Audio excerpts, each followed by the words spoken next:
And Jojo asks, how can I sing higher notes without it feeling light in my head voice? Is light in my head voice? I assume like breathy in the head voice? Yeah, that's what I would assume. Yeah. You know, long story short, when it comes to that, I would say it's going to be a factor of making sure you're taking good advantage of resonance, first off. So if you're in your head voice and we're working specifically for your head voice, you want to make sure that you've got a good shaping behind it.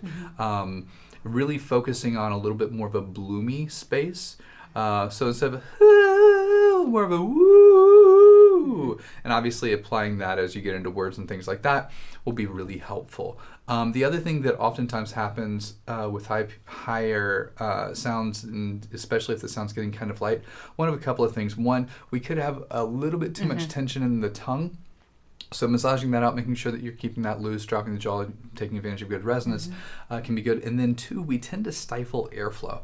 And that's why you hear, because there's not a lot of air moving through.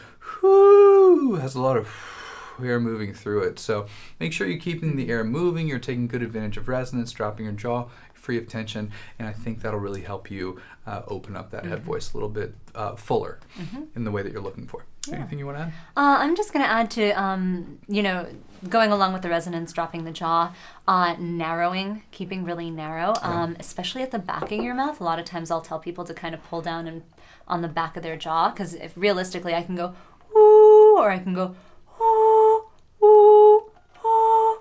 One's breathy, one's not, but the front of my mouth isn't moving. So it's all about kind of the back here, making sure you narrow and kind of open in the back here.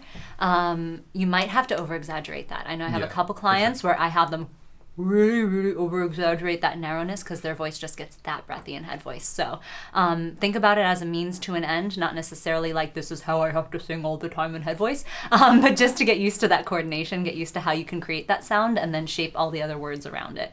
A means to an end. I hope that helps. And I think she added, yes, it gets less grounded and breathy. Less grounded and breathy. So this is all definitely applicable. The support, keeping that air moving, and then that breathiness, just that narrowness especially element could be really helpful for you if you find the breathiness is an issue.